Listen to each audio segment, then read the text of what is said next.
Sejam todos bem-vindos ao primeiro aulão gratuito do CodeZone XT. Esse primeiro aulão será criando app inteligente com inteligência artificial.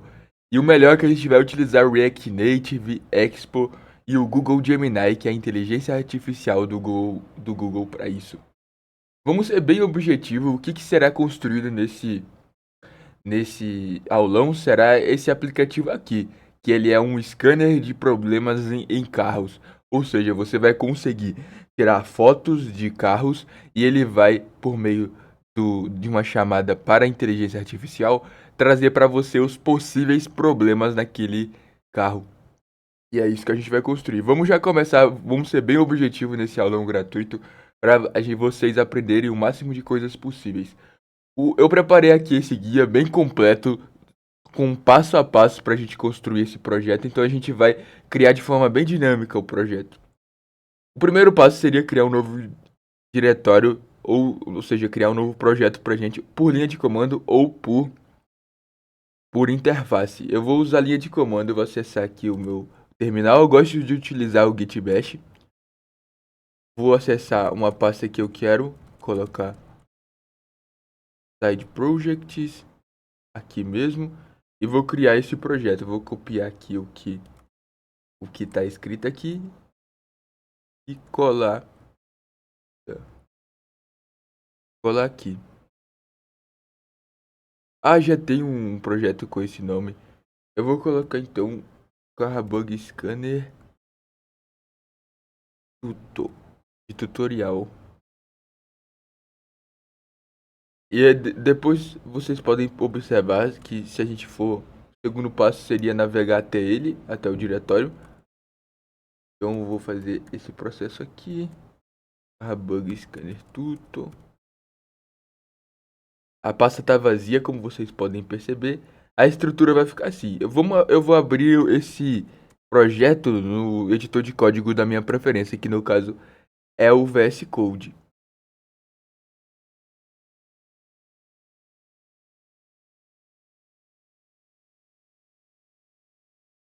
Esse, no caso, eu coloquei essa estrutura aqui, tomando como base se você tivesse criado seu projeto em Documents, mas como eu criei dentro de Side Project, CodeZone XT Side Project Carbug nesse local aqui, então não é Documents, essa estrutura aqui não tá exatamente igual, mas vocês entenderam.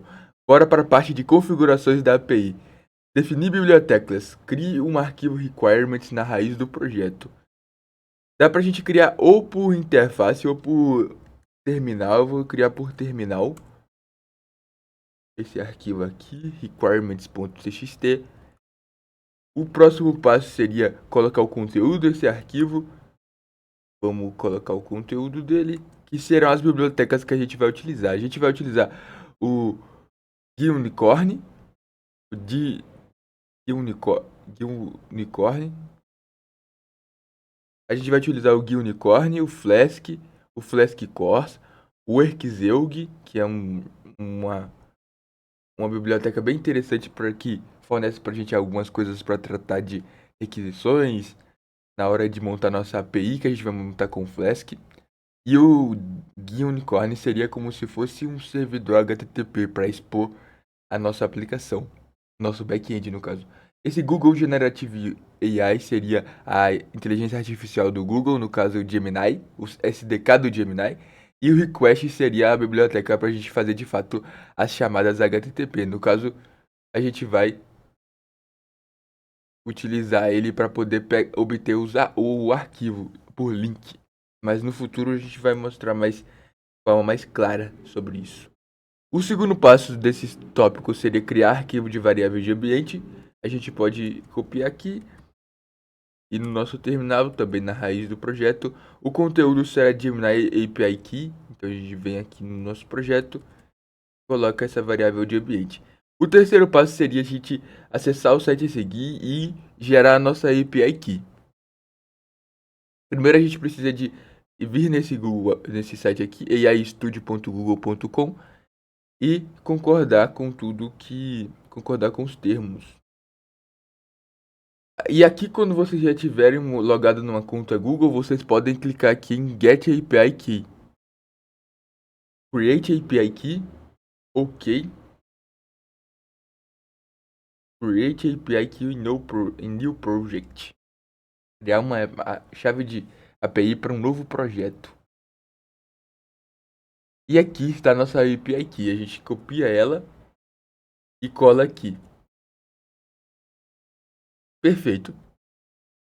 O quarto passo seria inserir essa API Key. Eu já fiz esse passo. Agora o próximo subtópico, criar um novo app Flask. O primeiro passo seria criar uma pasta src na raiz do nosso projeto. Depois navegar até o diretório, então cd src. O próximo passo seria criar um arquivo _init.py. E o conteúdo desse arquivo a princípio será esse aqui, ó. A gente vai importar o Flask e criar um novo app. E criar uma nova função chamada create app. Agora adicionando as configurações de cores. Nesse mesmo arquivo a gente precisa de utilizar essa biblioteca que lida com cores. Cores é um problema que dá na hora de você acessar origens diferentes, origens cruzadas. Então, se você coloca dessa forma aqui, você está permitindo todas as origens que acessem a nossa API. Agora, executar nosso Flask app com GUI Unicorn. Primeiro a gente precisa de criar um arquivo WSGI na raiz do projeto. Vamos voltar então para a raiz do nosso projeto e criar um arquivo de WSGI. Vir aqui, criar o arquivo WSGI aqui na raiz do nosso projeto. O próximo passo será a gente chamar a função createApp e importando e na verdade definindo para essa variável app aqui. Depois disso a gente pode, nesse espaço aqui a gente tem duas opções, ou a gente inicia o nosso Flask app com o Docker, o nosso Flask app com o de Unicorn com o Docker, ou a gente também pode iniciar sem o Docker. Aqui embaixo tem o tutorial sem o Docker. Sem o Docker, eu não vou fazer sem o Docker, mas eu vou passar por alto como que seria. Você precisa ter o Python instalado na sua máquina, de preferência a versão 3.9.16. Navegar até a raiz do seu projeto no terminal e lançar o comando a seguir para instalar as dependências do projeto, no caso pip install -r requirements.txt, para instalar todas aquelas dependências que a gente definiu nesse arquivo aqui, que são as bibliotecas que a gente vai utilizar no nosso projeto. Depois lançar esse comando GUI Unicorn para executar o Flask app que a gente instanciou no arquivo WSGI. Como vocês podem ver, a gente está falando que a gente quer executar o arquivo, na verdade, o Flask app que está no arquivo WSGI e o arquivo app, na verdade, a variável app, que seria o Flask app que foi criado. Mas no caso de hoje, nesse aulão, eu vou utilizar Docker, porque é importante vocês aprenderem também a utilizar o Docker. Primeiro vocês criam a estrutura do projeto. Para vocês instanciarem um projeto back-end com Docker, eu gosto muito dessa estrutura aqui, criando uma pasta na raiz do seu projeto chamada Docker. Dentro dessa pasta vocês vão ter uma nova pasta chamada app. E dentro do próprio Docker, sem ser no app, a gente vai ter um arquivo chamado dockercompose.yaml. Então vamos criar esse arquivo. Dockercompose.yaml. E aqui também a gente vai ter um Dockerfile. Dentro do app a gente vai ter um Dockerfile. Dockerfile. Vamos colocar ele dentro do app. Eita, o Docker Compose ele foi no lugar errado. Essa estrutura vocês vão ter um app, dentro do app o Dockerfile e fora do app o Docker Compose. O conteúdo do Dockerfile será esse aqui. Então vamos copiar e colar aqui. E será, por isso que eu recomendei que vocês instalassem o Python 3.9.16, porque é a imagem que eu estou utilizando aqui como base dessa nova imagem que eu estou criando a partir desse Dockerfile. Aqui eu estou definindo o diretório de trabalho como /home /python /app dentro do nosso container e copiando tudo que está na raiz do projeto para dentro do ponto barra do container. E no caso é esse diretório de trabalho aqui. O diretório de trabalho que vai ser copiado os elementos. Depois eu estou rodando o pip install -r requirements.txt e rodando o gui unicorn para poder subir o servidor na porta 8000. Esse servidor que a gente, esse Flask app, na verdade, que a gente definiu dentro do arquivo WSGI aqui. Agora, com isso, a gente quase consegue executar esse arquivo. Basta a gente agora atualizar o nosso Docker Compose. Quando a gente atualiza o nosso Docker Compose, a gente está instanciando um novo serviço. Eu só vou nomear ele. Espera só um minuto.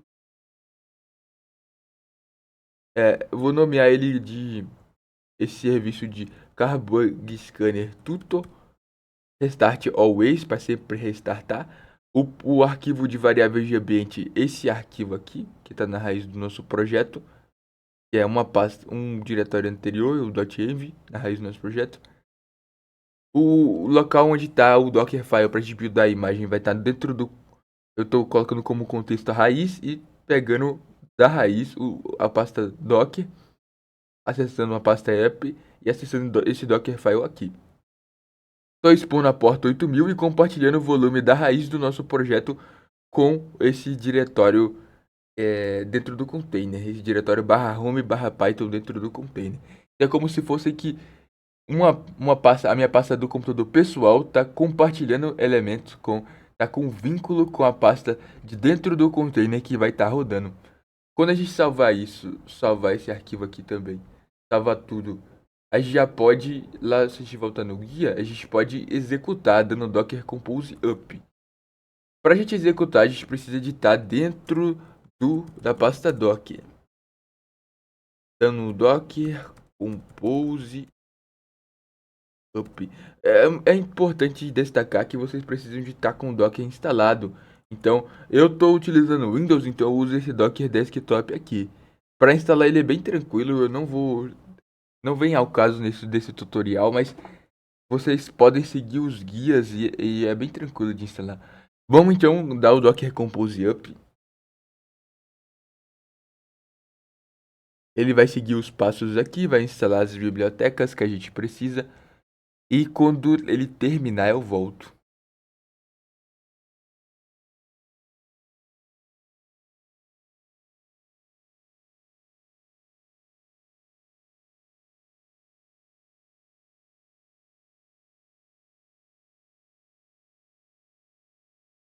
Bom, o nosso container já está rodando aqui, se vocês forem verificar aqui.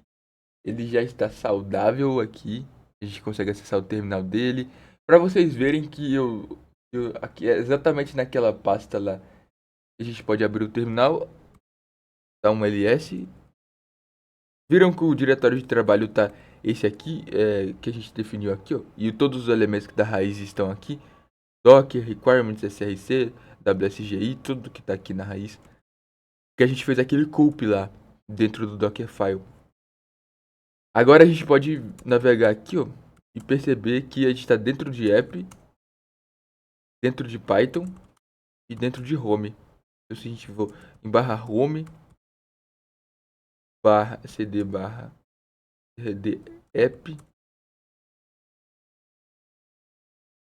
cd Python, na verdade, depois cd app, a gente volta para aquele mesmo diretório, só para confirmar para vocês verem que realmente o diretório que a gente compartilha lá, que é a raiz, ele está exatamente naquela pasta de diretório de trabalho que a gente definiu.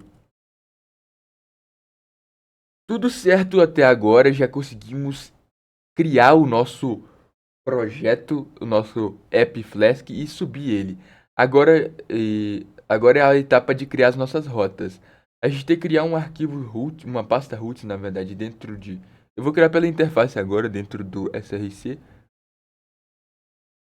com a pasta roots. Dentro da pasta roots a gente vai ter um underline init.py. Eu vou criar por parar o container aqui. Para parar o container é Ctrl C no Windows.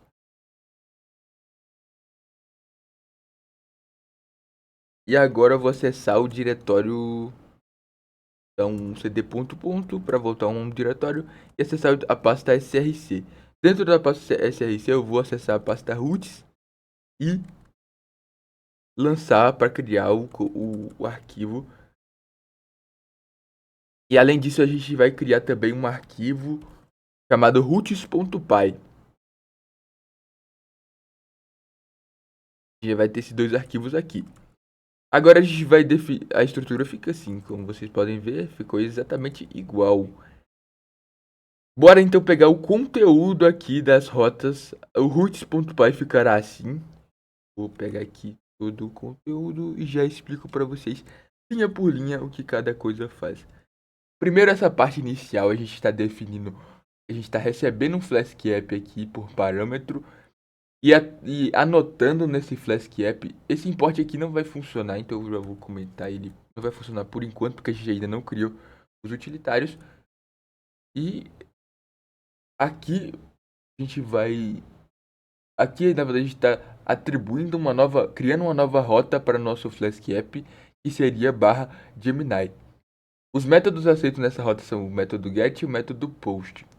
Aqui eu estou usando o módulo request do Flask, para poder saber qual que é o método do protocolo HTTP que bateu na minha API.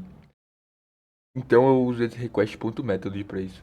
Aqui eu obtenho o arquivo de dentro do... Porque a gente vai utilizar... Essa requisição, ela é de um tipo chamado form...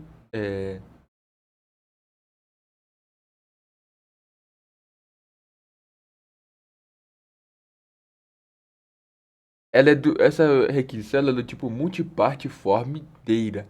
Então ela recebe tanto atributos de texto como atributos de mídias, como imagens, arquivos e tudo mais. Então aqui eu estou pegando esse arquivo dessa minha requisição que está no tipo com content type multipart form data. Então eu estou pegando o atributo file. Para vocês terem uma ideia melhor, eu posso abrir o Postman aqui do que é uma requisição multipart form data.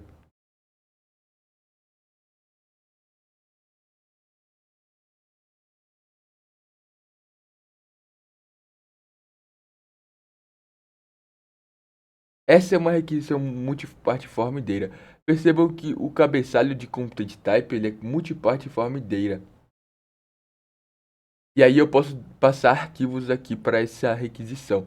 E essa chave aqui é a chave que a gente está pegando lá no nosso back. Vai, exatamente tem que ser a mesma. Aqui eu estou definindo os conteúdos que eu vou submeter para o Gemini. Estou definindo parte a parte. No caso, se for um conteúdo de texto, eu trato de uma maneira. Se for um conteúdo de imagem e for um conteúdo de imagem de URL, então eu vou ter que baixar essa imagem, então eu trato de outra maneira. Se for um texto, eu trato de outra maneira. Se for uma imagem que vem da requisição, eu trato de outra maneira também. Mas isso eu vou mostrar para vocês depois. Sendo nessa parte aqui de baixo. Vamos adicionar essa parte aqui. Vamos ver se conservou, não conservou a indentação. Vamos indentar da maneira correta aqui.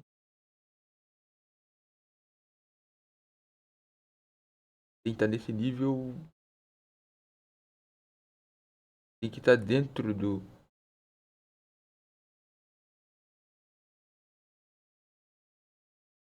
Isso, tá certo.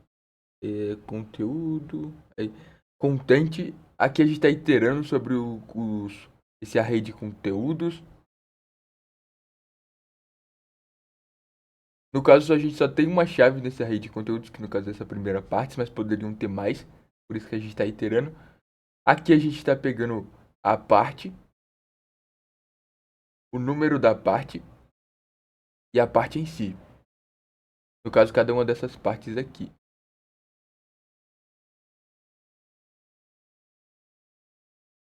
dessas partes aqui que eu tô, que tá nesse array aqui, na verdade. E aqui a gente tá, tá tentando pegar esse objeto image dentro do dessa chave aqui, dessa parte. Se tiver o image dentro, eu atribuo para para essa variável image. Caso contrário, vai ser none, então vai dar false essa condição. Mas se for uma chave, tiver uma chave image nessa parte, eu vou executar essa parte aqui, que no caso seria observar novamente se dentro da minha imagem tem uma chave image URL, que seria essa parte aqui. Se tiver uma image URL, eu faço uma requisição usando requests, um get usando requests, utilizando essa image URL e eu obtenho a resposta desse conteúdo que está público. E também eu adiciono o mimitype a essa variável aqui. Então, data e mimitype são setados. Caso se for uma chave image content aqui dentro, se for no caso esse aqui, ó, eu trato de outra maneira. Eu pego o string, esse image content, ponto string, ponto read. Uso esse método. Caso não for nem uma tipo image URL, nem image content, eu lanço uma exceção value error. Se o mimitype for non, no caso do content type, eu já atribuo como JPEG por padrão. Porque eu fiz dessa maneira para poder só aceitar mais em JPEG aqui dentro desse file que a gente vai submeter. Aqui a gente monta um blob com o conteúdo desse arquivo que a gente obteve de maneiras distintas a depender de qual que é o formato de entrada. E também está definindo o mimitype. Aqui a gente está redefinindo essa parte específica.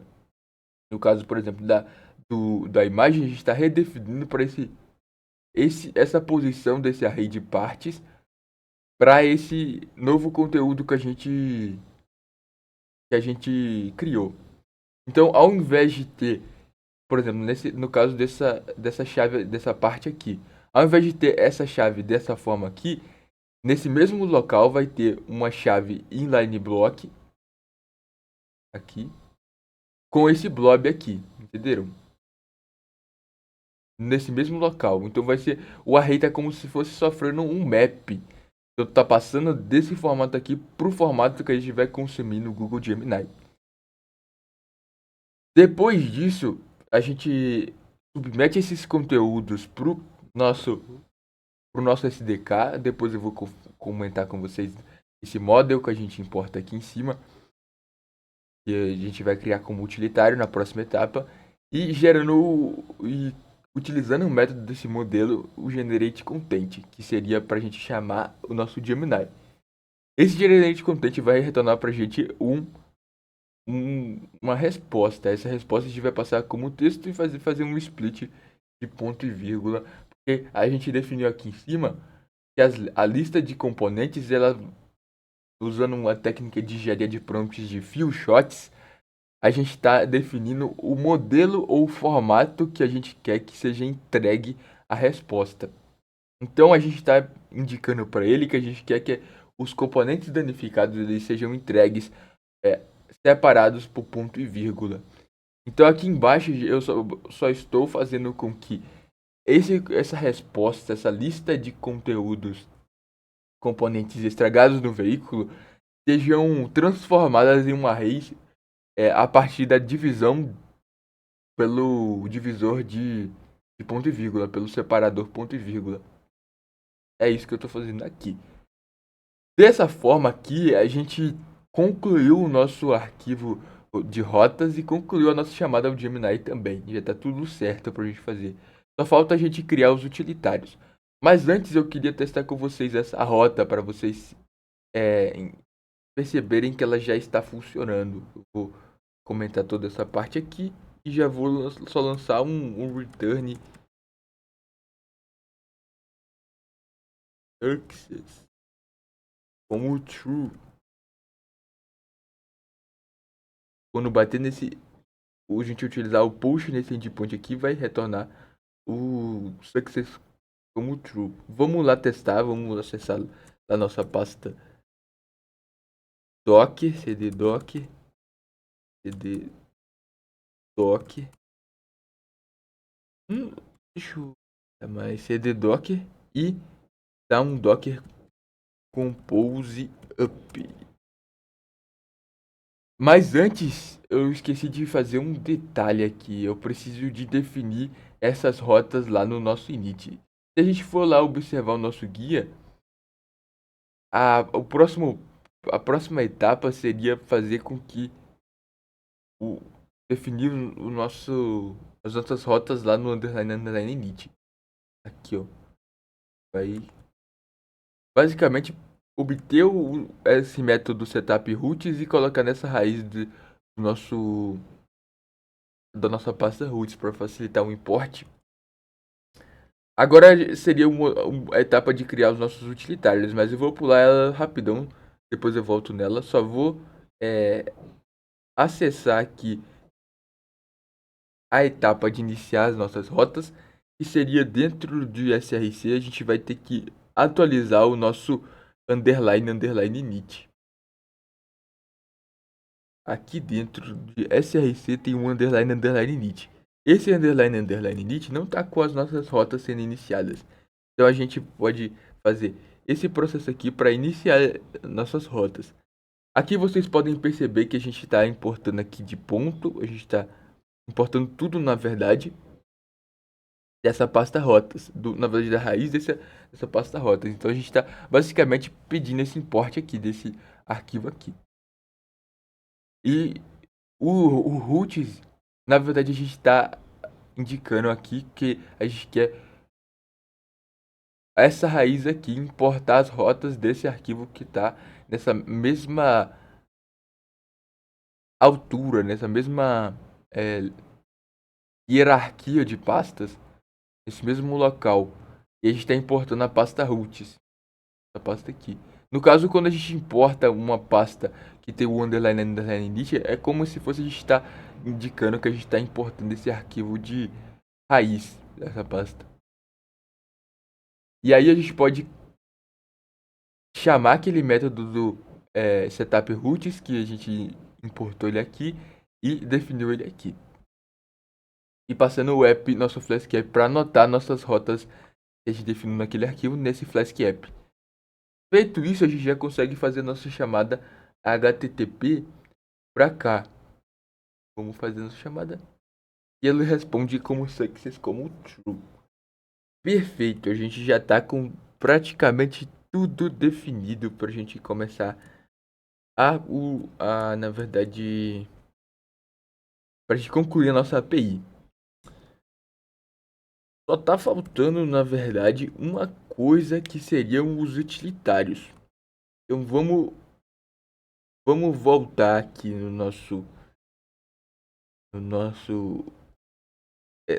na nossa etapa de criar utilitários e criar dentro de úteis, criar na verdade dentro de src uma pasta úteis. Então a gente volta aqui, cria uma pasta úteis.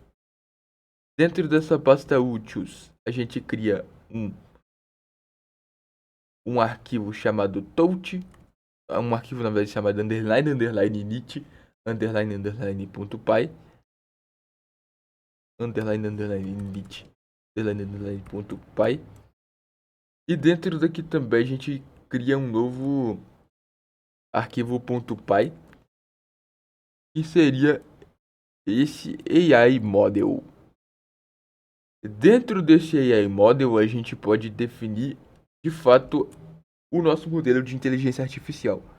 No caso, a gente está obtendo essa API Key por variável de ambiente, colocando as configurações do nosso Gemini como uma só resposta e a temperatura como 0.5, as configurações de segurança sem bloqueio nenhum de risco, nem de nada do tipo, de ódio e tudo mais, sexual. E o modelo, a gente está criando um modelo, o Gemini Pro Vision. É importante que vocês definam um modelo que tem o Vision, porque ele que tem a capacidade de ler arquivos que não são do tipo textual só.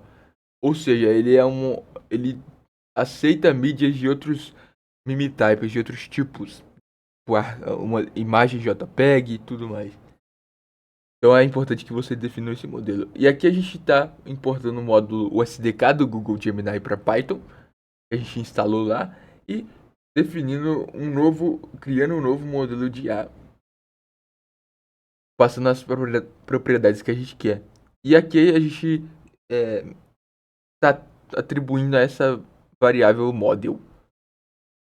Com isso, a gente precisa só de agora de colocar no nosso init, ponto py, o nosso import do nosso model que está de dentro desse AA model. E aqui a gente já pode descomentar essa parte aqui.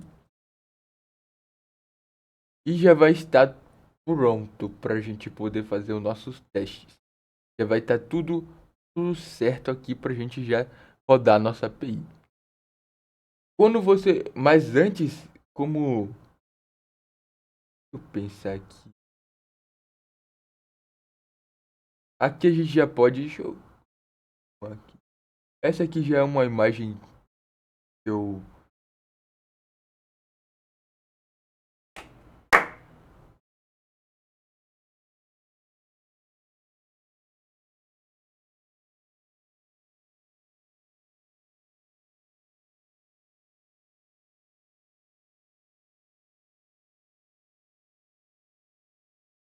Aqui no, dentro do nosso... Agora a gente já pode testar dentro do nosso Postman essa requisição. Vamos colocar uma imagem diferente. Então, vocês podem perceber que eu tenho essa imagens aqui do carro do meu pai, que seria uma Brasília que ele tem e ele tá estragada. Vou colocar essa foto do interior e só vou... Assim, dois arquivos eu vou ter que tirar esse frente e mandar a requisição. Ela vai demorar um pouco, mas já vai retornar a resposta pra gente no modelo que a gente quer. Pode perceber aqui nos logs que tá correndo. E vocês podem perceber que tudo já foi retornado com todas as características que a gente quer. No caso, um array de componentes e o desgaste de cada um deles, o estado de cada um deles. Foi essa parte da nossa API, ela já está pronta. Vocês puderam perceber que foi bem tranquilo de criar. Claro que essa parte de rotas poderia ser feita de uma maneira melhor se a gente tivesse se a gente na verdade tivesse um processamento, um cuidado maior onde separar as responsabilidades de cada coisa. Mas a ideia desse tutorial, desse aulão, dessa parte de back-end, é só fazer funcionar. A ideia é criar um aplicativo de inteligência artificial, quer dizer, que utiliza da inteligência artificial para resolver um problema real. E essa API só vai fornecer a resposta para a gente de uma maneira melhor para a gente consumir dentro do nosso aplicativo. Bom, agora vamos criar o nosso app React Native com Expo de fato. O primeiro passo seria assistir a aula Setup do Expo do módulo Introdução dentro do meu curso Desbloqueando Primeira Vaga como Desenvolvedor React Native. Eu vou mostrar agora essa aula aí para vocês e vocês podem seguir este guia. No submódulo de Setup do Expo, a gente vai ver o que é o Expo e também entender como a gente vai utilizá-lo no nosso curso para poder facilitar as nossas construções dos nossos apps React Native. O Expo é uma ferramenta que ajuda a gente a criar nossos projetos React Native. Ele é uma ferramenta que nos fornece, através do Expo Application Service, uma forma de a gente buildar os nossos aplicativos, ou seja, construir os executáveis dos nossos aplicativos. Além disso, o Expo também tem uma gama de bibliotecas que a gente consegue utilizar de forma bem simples, na verdade, adicionar nos nossos projetos de forma bem simples. tanto biblioteca para lidar com câmera, como para lidar com gerenciamento de arquivos, enfim. É uma ferramenta bem interessante que vale a pena a gente utilizar. Além disso, também ele fornece uma forma da gente conseguir é, executar os nossos aplicativos em ambiente de desenvolvimento de uma forma bem simples. A gente consegue executar nos nossos dispositivos físicos de uma forma bem simples, através do Expo Go, que a gente vai explorar um pouco mais para frente. Expo Go, para a gente rodar os nossos aplicativos no dispositivo físico. Mas antes de tudo, para o primeiro passo de todos, a gente precisa de ter uma conta aqui no nosso, no Expo. Para a gente criar uma conta, a gente clica aqui em Sign Up, depois coloca o nosso e-mail, eu vou colocar Matheus Apolinário 610@gmail.com, o username Matheus Ió. Eu acho que já tem um Matheus Ió, então eu vou colocar Matheus Ió Tutor. Uma senha aqui, uma senha forte e sign up.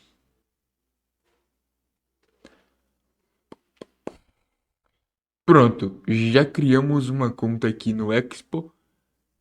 Agora, o segundo passo que a gente pode seguir, dar sequência aqui, seria criando o nosso primeiro, na verdade, primeiro instalando o Expo Go no nosso dispositivo físico. E eu recomendo também que vocês instalem uma outra coisa no seu dispositivo físico, que seria o primeiro de tudo, para vocês encontrarem esse guia aqui de criar o seu primeiro app, basta vocês pesquisarem no Google Expo Create Your First Project, que vocês caem naquele guia que eu mostrei para vocês, que é esse guia aqui. Mas esse guia aqui ele pede para a gente instalar o Expo Go. O Expo Go, como eu mostrei aqui para vocês, é esse aplicativo que está disponível tanto na App Store como na Play Store, na Google Play, na verdade, para a gente executar os nossos aplicativos em ambiente de desenvolvimento, os nossos aplicativos Expo. Além desse aplicativo, eu gostaria que vocês também instalassem o Visor no celular de vocês, que também é um aplicativo que vocês precisam de instalar também no seu computador. Aí você clica aqui em download e instala esse aplicativo no seu sistema operacional. E lá no seu celular também você tem que instalar o aplicativo Visor. Visor iOS ou Visor. Tem para iOS, tem para Android e tem para essas duas plataformas. E esse aplicativo aqui, ele é um aplicativo para você espelhar a sua tela do seu dispositivo físico no seu computador. Vai ficar mais ou menos dessa forma aqui, ó. Quando você tiver o seu aplicativo Visor instalado, você precisa de conectar o seu celular por meio do cabo USB no seu computador.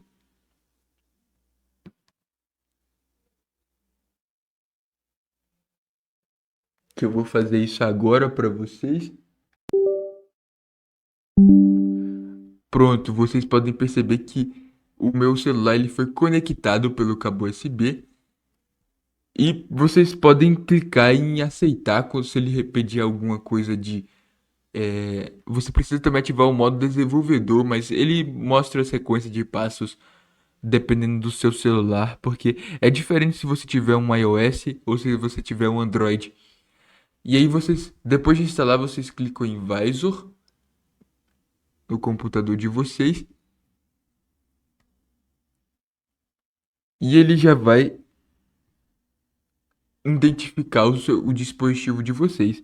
Lembrando que vocês precisam, como eu comentei, que vocês precisam de ter é, o, a opção de desenvolvedor habilitada no seu celular. E também vocês precisam habilitar. Ele vai te perguntar se você quer debugar, se você quer habilitar esse debug em USB. Aí você tem que habilitar também, no caso do Android. E vocês clicam em View e vocês já conseguem ver o celular de vocês. No caso do meu celular. E dá até para vocês manipularem aqui, vocês conseguem é, fazer todo tipo de operação que vocês fariam por meio do toque no dispositivo físico, aqui também nesse meio que emulador. Vocês vão ver que essa ferramenta vai ser muito importante no futuro, que para a gente construir o nosso portfólio. Mas a princípio vocês precisam se vocês quiserem, na verdade, ter esse Visor instalado para vocês conseguirem testar de forma mais simples e sem precisar de ficar encostando no dispositivo físico. Vocês conseguem ter esse preview aqui na sua própria tela. Aqui, como vocês podem ver, eu também tenho instalado o Expo Go, que é esse aplicativo que eu comentei com vocês, para a gente poder executar os nossos aplicativos no dispositivo físico e simbora para o próximo passo, que depois de instalar o Visor e tudo mais, vocês já conseguirem ter esse preview. E depois de instalar o Expo Go, o próximo passo seria instalar os pré-requisitos para o nosso projeto. Ao clicar com o direito e abrir uma guia separada, vocês vão cair nessa tela aqui, que é exatamente essa mesma tela. Para vocês precisam desses dois pré-requisitos fundamentais, e esse caso vocês estejam utilizando Linux ou Mac. O primeiro de todos é o Node em sua versão LTS. Só vocês pesquisarem no Google Node.js LTS, clicar aqui e instalar a versão LTS do Node. Eu não vou instalar aqui porque eu já tenho.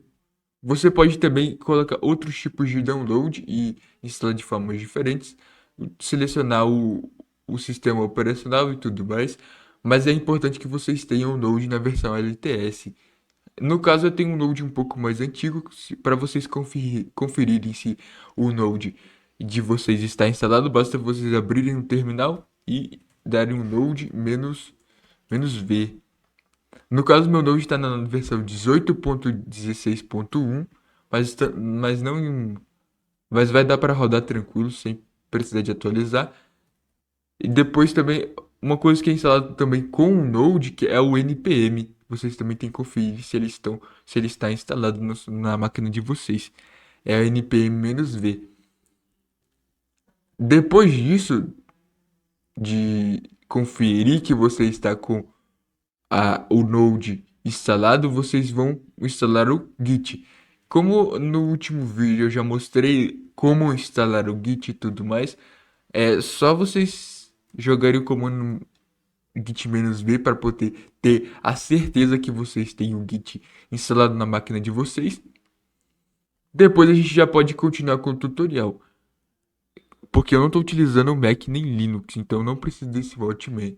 Também esse Watchman eu não sei exatamente para que serve, mas pode ser uma ferramenta interessante.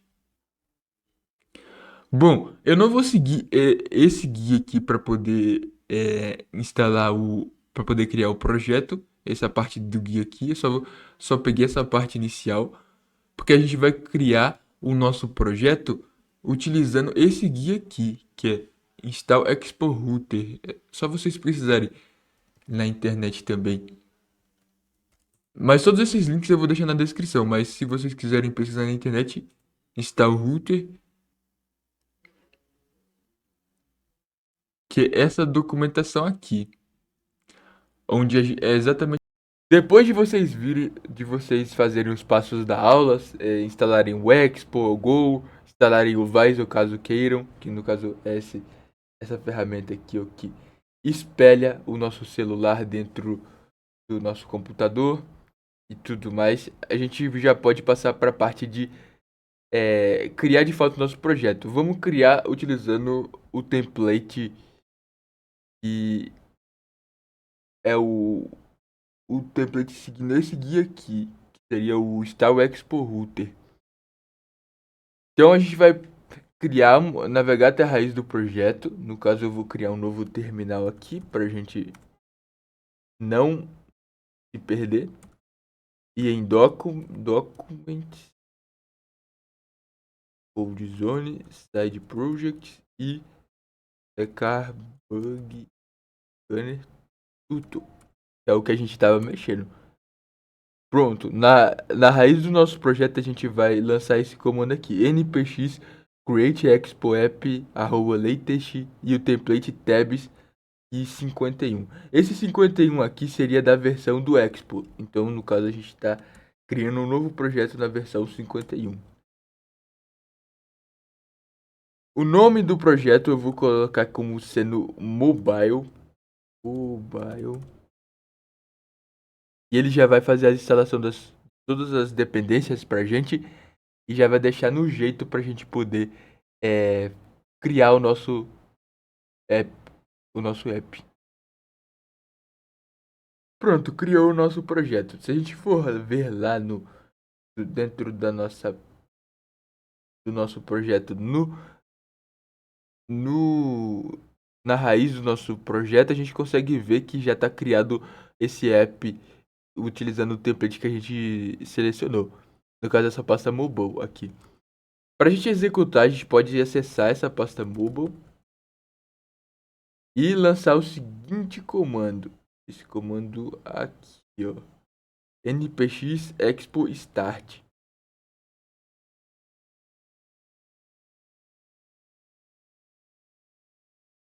Ele vai gerar um QR Code que a gente vai poder escanear dentro do nosso celular, dentro do nosso dispositivo físico. Eu vou fazer exatamente isso para mostrar para vocês. Vou deixar aqui meu celular aqui do lado e vou escanear esse QR Code para vocês verem.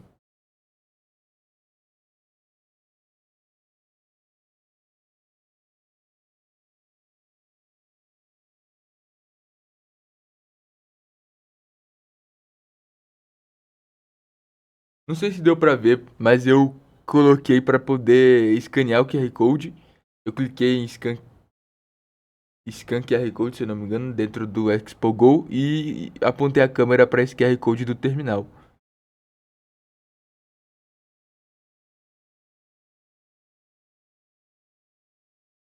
Aí o aplicativo já está funcionando aqui, mas agora a gente precisa de fazer as alterações para poder tornar ele do jeito que a gente quer. No caso, o objetivo é tornar ele esse aplicativo aqui, ó, da demonstração. Então vamos lá já construir essas partes. O primeiro passo seria adaptar o template, já que a gente criou nosso projeto React Native a partir de um template. A gente precisa apagar algumas coisas que a gente não vai utilizar. Então, no caso, a gente vai fazer uma limpeza no projeto agora. Vamos apagar esse arquivo to.txt dentro de tabs. Esse arquivo aqui. Depois, vamos apagar também componentes. Edit screen info. Componentes. Edit info. Vai precisar mais desse arquivo. External link também. External link também não vai precisar.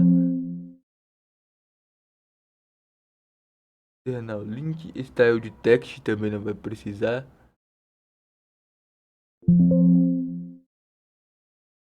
E a pasta testes também. A gente não vai utilizar teste nesse projeto, então não precisa de ter ela aqui dentro. Depois disso, eu modifico os seguintes arquivos. A gente vai em Layout, Tabs Layout aqui. Tabs Layout. e copia esse conteúdo desse arquivo aqui. Cola. Como vocês podem perceber, já tem o Carbug Scanner como tab e a gente está definindo também a cor como light por padrão. Antes estava utilizando um outro. Eu vou dar o Ctrl Z para vocês verem como que tava. Tava utilizando o Color Scheme, que é um hook de obter o tema que está pré-estabelecido. No caso, a gente não vai fazer essa tratativa, então a gente tirou essa parte aqui. Além disso, a gente tirou essa parte do cabeçalho também que tinha no index e ficou mais limpo essa parte para poder lidar melhor com para tornar do jeito que a gente quer, para ficar igual do jeito que a gente quer. Salvando esse arquivo, a gente pode partir para o próximo arquivo, que seria o Mobile App Layout, que vai copiar esse conteúdo aqui. App Layout. Percebam que ele tem algumas coisas que a gente também deve tirar. Por exemplo, o tema. O tema padrão ele não vai ser baseado nesse hook use color scheme. A gente vai passar um tema padrão. Padrão para esse aplicativo. A gente não vai lidar com o tema dark e tema light. Ó, como vocês podem ver aqui, a gente está utilizando o My Theme, que é um tema customizado que a gente criou a partir desse default theme aqui, ó. Que vem do @React Navigation /native. E além disso, também a nossa rota inicial é o tabs, se não me engano estava isso também. E a gente está definindo as cores que a gente quer do nosso aplicativo. A gente não precisa desse... Talvez a gente não tenha essa linha aqui, porque a gente só tem uma fonte dentro da pasta fonte. Se a gente for observar aqui em assets, dentro de fonte só tem o space mono regular. E essas configurações são suficientes para a gente poder construir o nosso... Para a gente adaptar o nosso template até o momento. Esse arquivo aqui, desse template. O próximo seria o arquivo themed dentro de componentes. Esse arquivo aqui são os componentes customizados. Como vocês podem perceber, também está utilizando o use color scheme. E também é para poder renderizar textos que são reagem ao tema e também para poder renderizar views que são como se fossem containers, também baseados no tema que a pessoa está. Mas como a gente não vai lidar com temas, eu fiz umas adaptações desse aqui para poder obter o tema padrão light. E a partir daí fazer com que toda a renderização do aplicativo seja light, independente se for dependente do use color scheme. Depois de adaptar esse arquivo também, a gente pode passar para a parte de colors dentro de constantes. Dentro de constantes, aqui dentro dessa pasta aqui, a gente tem um arquivo chamado colors.ts, onde a gente pode definir as cores que a gente quer utilizar. No caso, eu vou definir essas aqui, esse conjunto aqui. E agora a gente vai só testar o nosso aplicativo aqui para ver se ele continua funcionando. Dentro do Visor eu vou apertar o R de fazer novo um novo scan vou parar a execução do Expo e dar um npx expo start novamente. E aqui dentro do Expo Go eu vou clicar nesse scan QR Code e vou escanear esse QR Code aqui.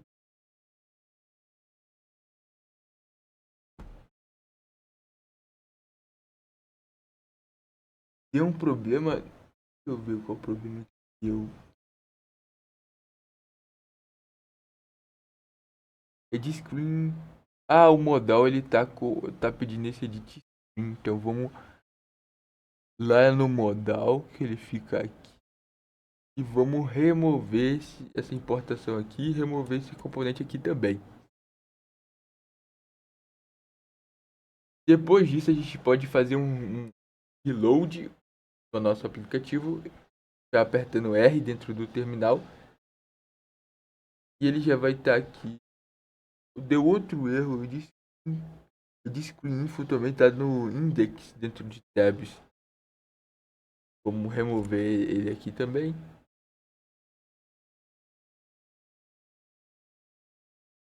E dar um reload.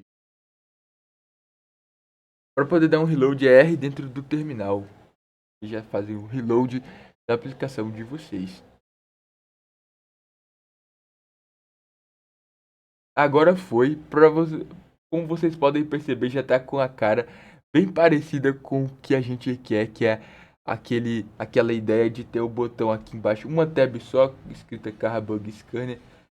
Se vocês notarem, é exatamente o que eu escrevi aqui, que está dentro dessa partezinha aqui, ó, de baixo desse tab.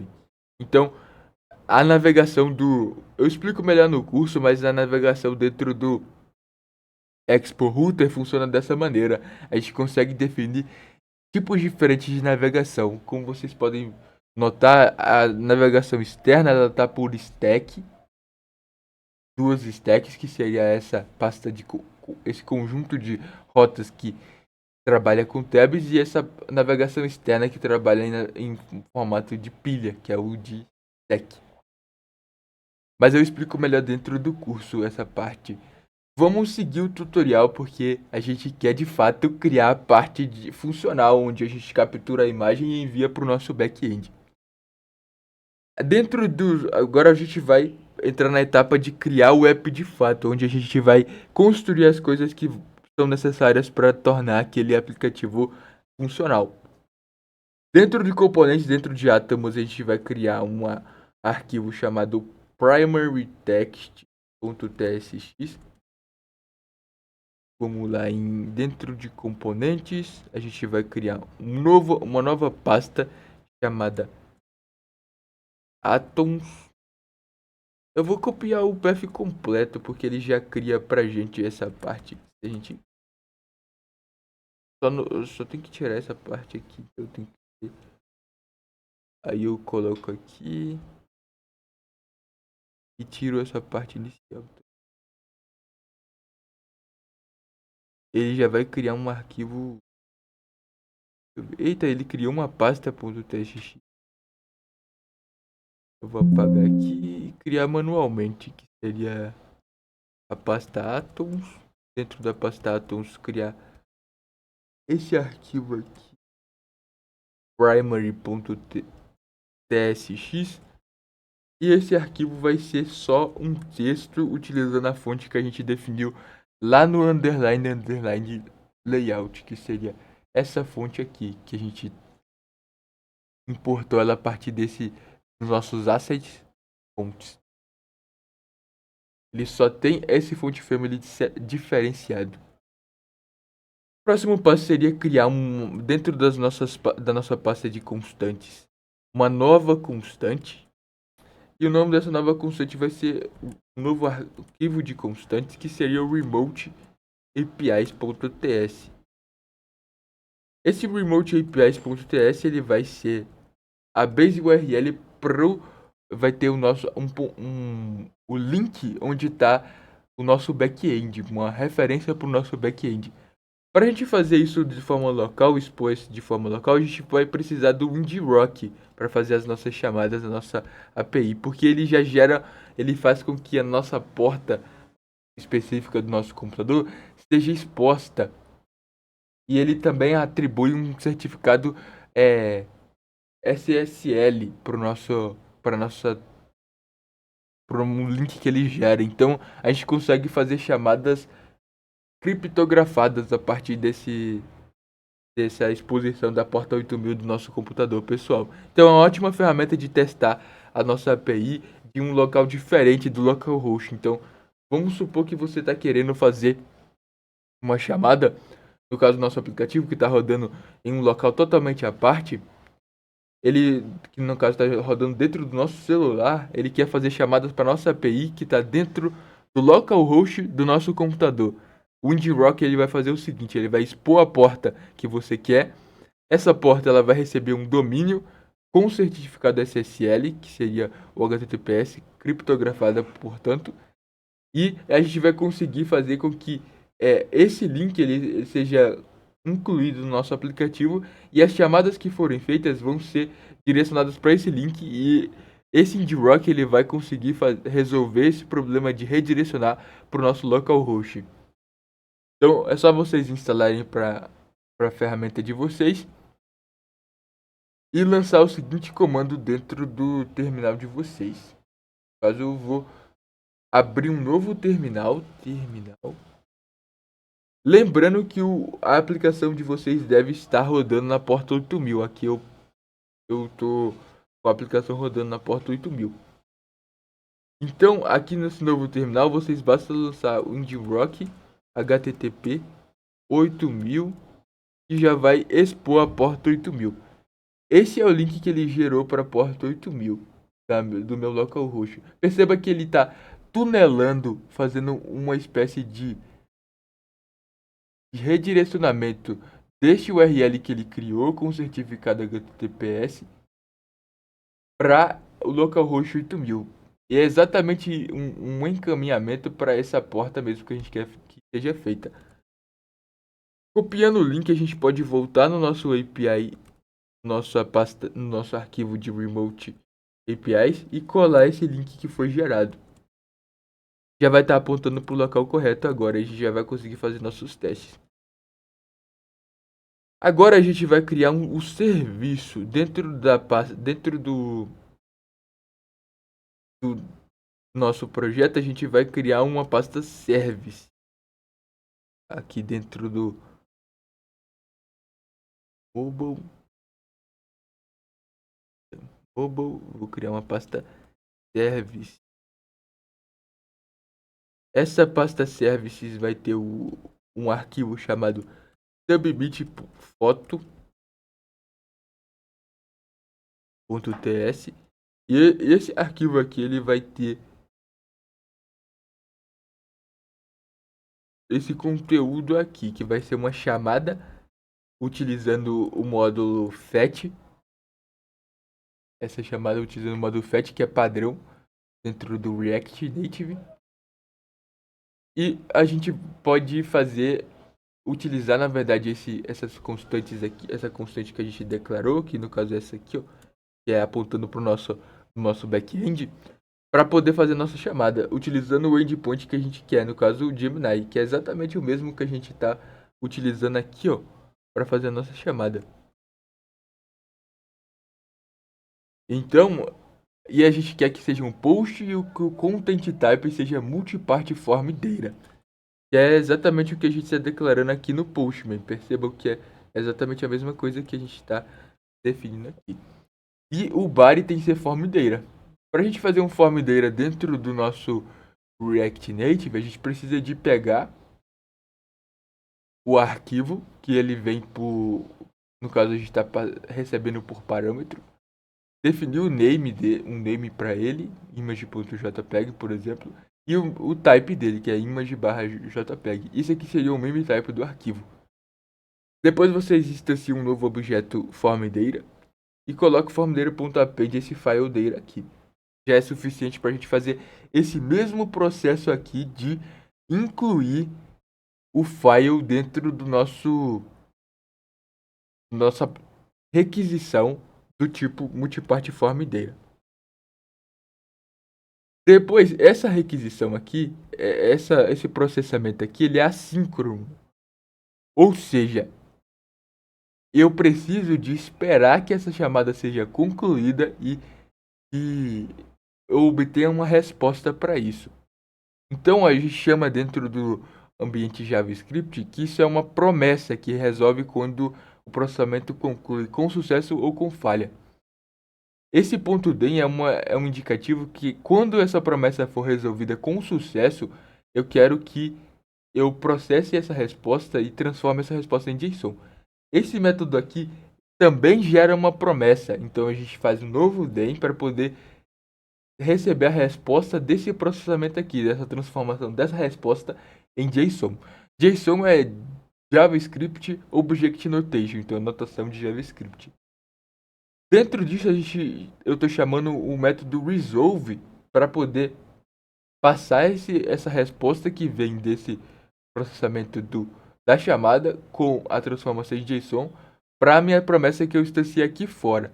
Essa promessa de fora, ela é uma promessa que vai ser retornada dessa função aqui, submit foto. E ela pode ser resolvida ou rejeitada. No caso, quando eu consigo processar essa chamada com sucesso, eu lanço o método resolve, passando essa carga útil, ou seja, essa resposta em JSON. Caso contrário, eu uso o get, que é quando dá falha nessa requisição, e uso o método reject dessa nova promise que eu instanciei para poder passar para quem chamou que deu algum erro, deu alguma falha, para disparar uma exceção. Então é isso que esse serviço faz. Vamos dar sequência então para o nosso criação do nosso projeto. Dentro dos nossos componentes, a gente vai criar uma outra categoria de componentes. Eu gosto de classificar os componentes em categorias. Dentro do meu curso eu tenho mais informações sobre essa ideia de organização de projeto, mas dentro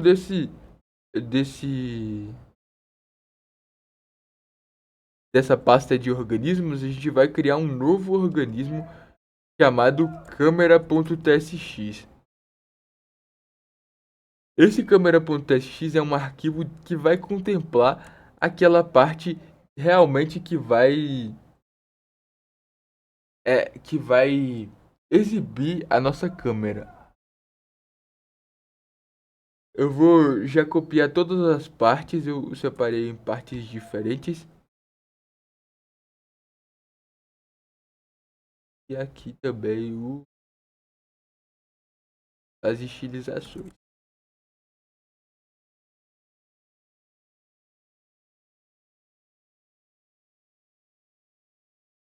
Tudo certo. Só falta uma coisa para dar certo esse componente, que seria de instalar o Expo Câmera. Então, dentro do nosso projeto, a gente precisa de instalar o Expo Câmera. Então, vamos abrir um novo terminal.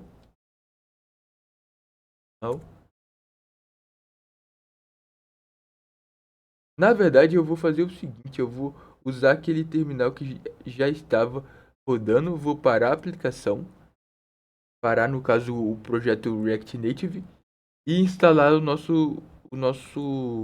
nossa biblioteca que vai lidar com câmera. Expo install Expo Câmera. Ele vai instalar a nossa biblioteca aqui que vai lidar com câmera. Já instalou aqui pra gente. E agora a gente já tem eu vou explicar um pouco desse arquivo para vocês. Eu vou explicar, eu gosto de ler componentes React a partir do seu use effect, porque a gente já consegue ter dos seus use effects. A gente já consegue ter uma ideia do que está ocorrendo. Dentro desse use effect aqui, eu estou fazendo só sempre quando o estado image alterar, eu estou lançando essa função handle submit photo, que chama o serviço submit photo que eu acabei de mostrar para vocês. Perceba que é uma função assíncrona, ou seja, eu aguardo que essa promessa que a gente instanciou dentro do nosso serviço seja resolvida para poder seguir com o processamento. No caso, eu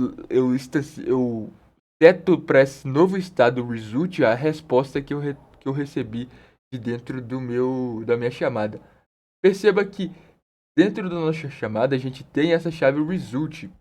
Como vocês podem perceber aqui, é a mesma chave aqui que a gente está recebendo. E quando a gente termina esse processamento aqui, essa resposta aqui é a que a gente está consumindo aqui. Então a resposta de fato é a injeção da nossa API. Caso dê algum erro, eu mostro aqui o erro.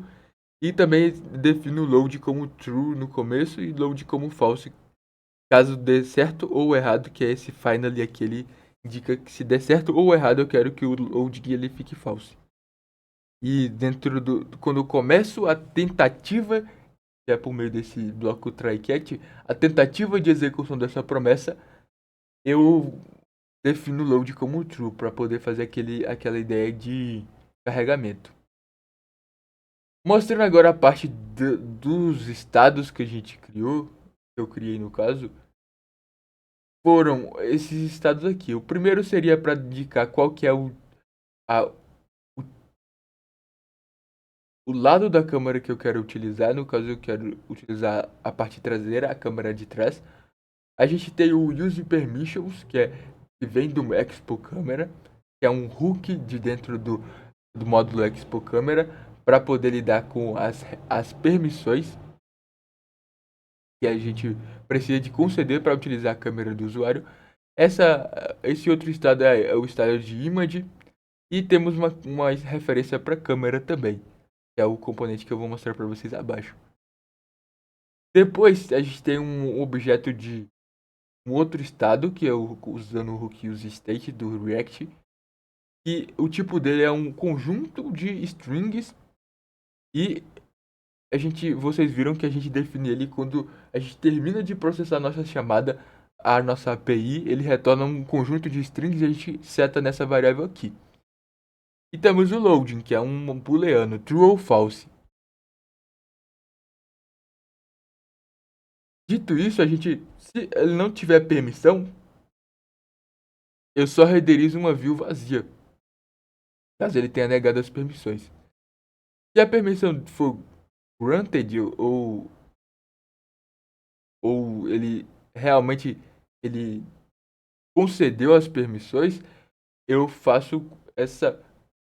Se ele ainda não se, eu vou voltar a explicar essa parte. Esse permission aqui, ele é um objeto que eu obtenho desse hook use camera permissions. Então, esse objeto aqui, ele é. Se eu não tiver ele, quer dizer que eu não consegui acessar as permissões do dispositivo da pessoa. Então, se eu não tiver ele, eu vou renderizar uma view vazia, quer dizer que eu não consegui ter acesso a essa informação do dispositivo da pessoa.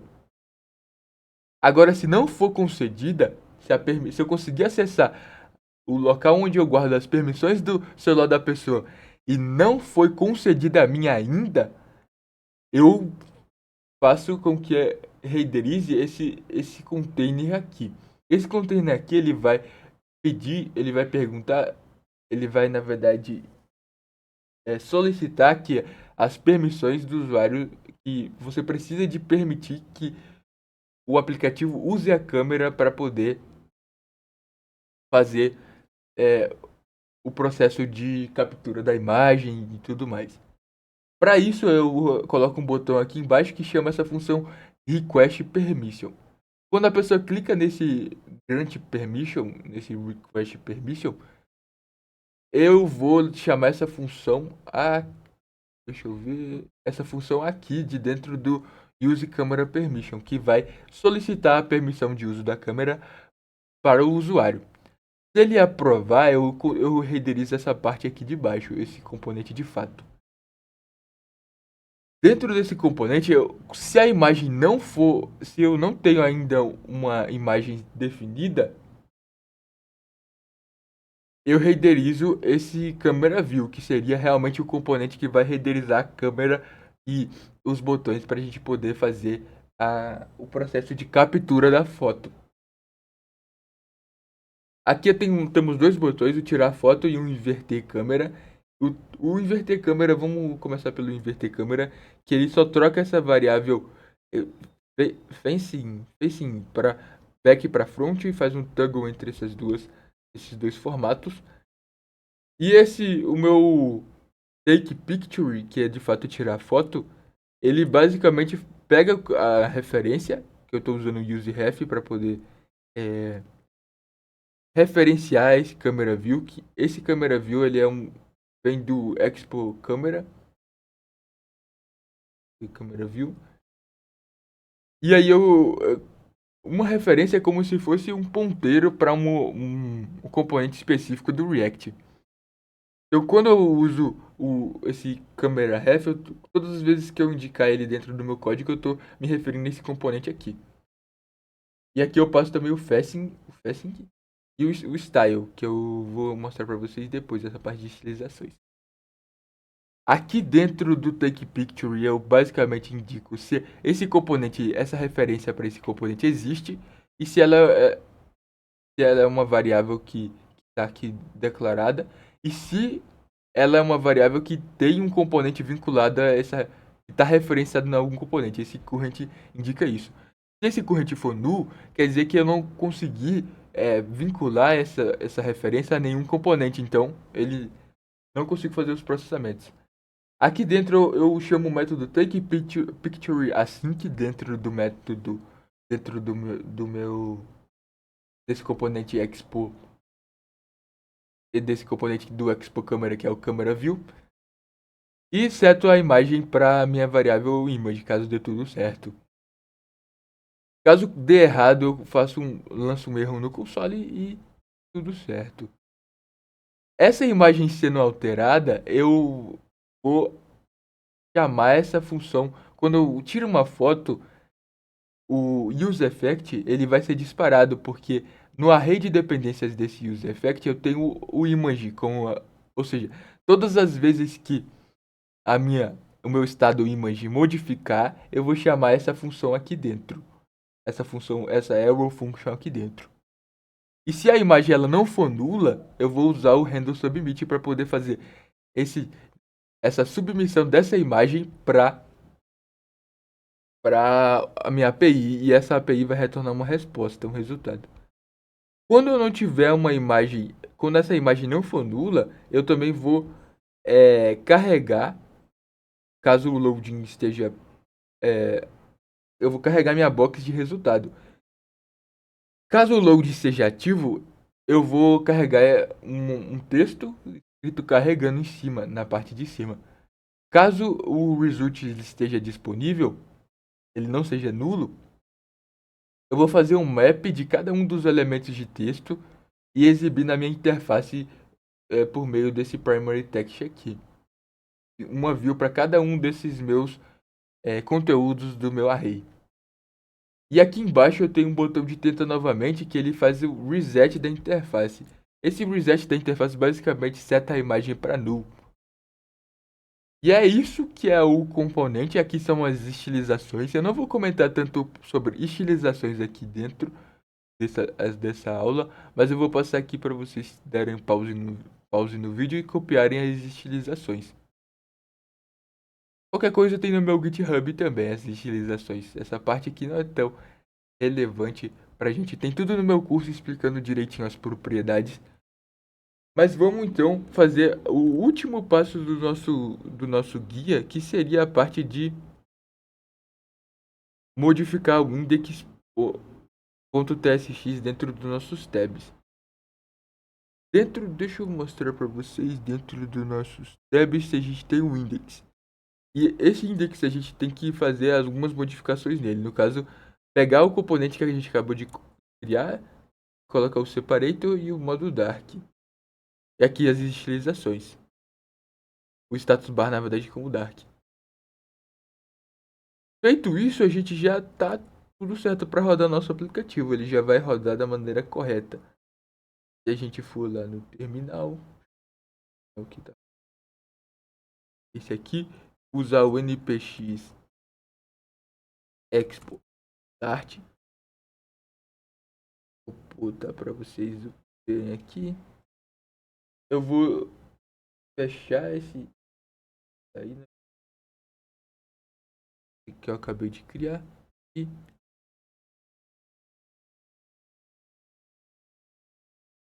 colocar ele aqui,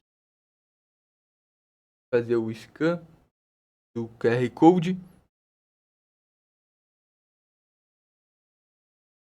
Eita, ele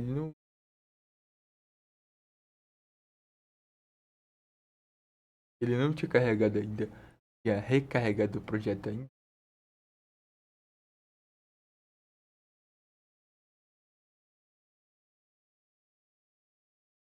Aqui já tem aquele grant permission que eu comentei com vocês. Se a gente garantir as permissões, ele vai perguntar se a gente permite mesmo o uso da câmera.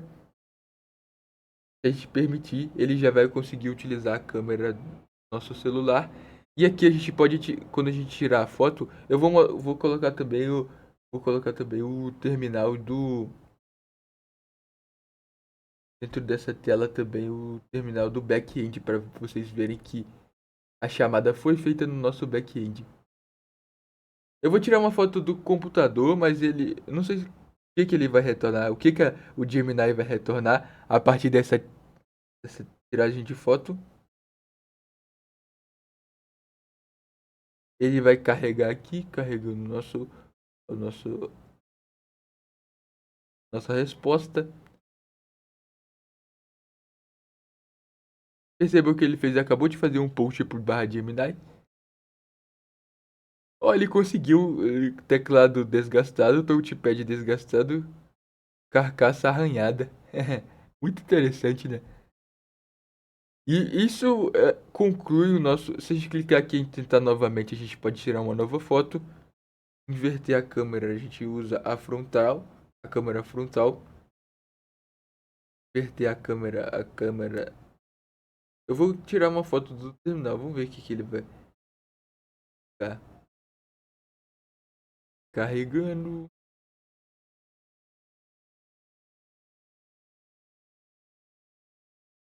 Eu acho que ele vai bugar, ele não vai conseguir identificar direito.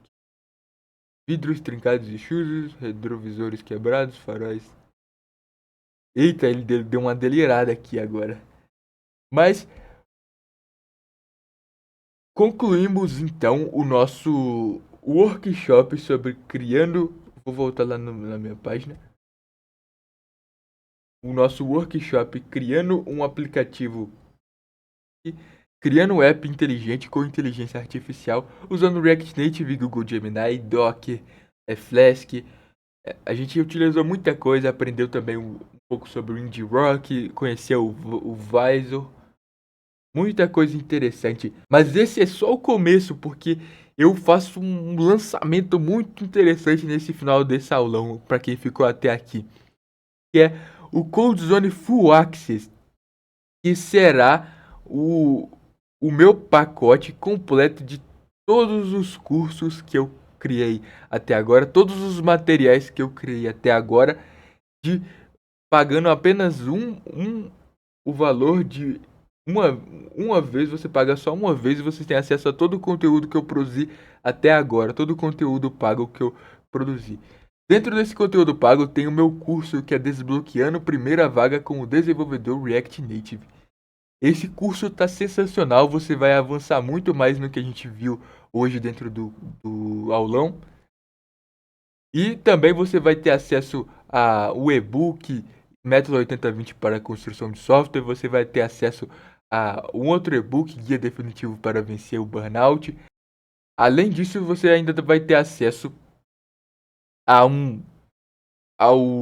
a versão beta da plataforma CodeZone XT.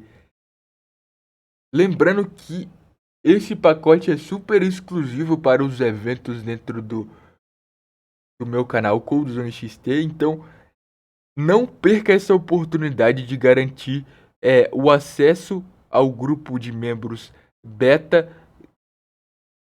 testers da minha plataforma que eu estou criando, a CodeZone XT. Fiquem com Deus e até a próxima.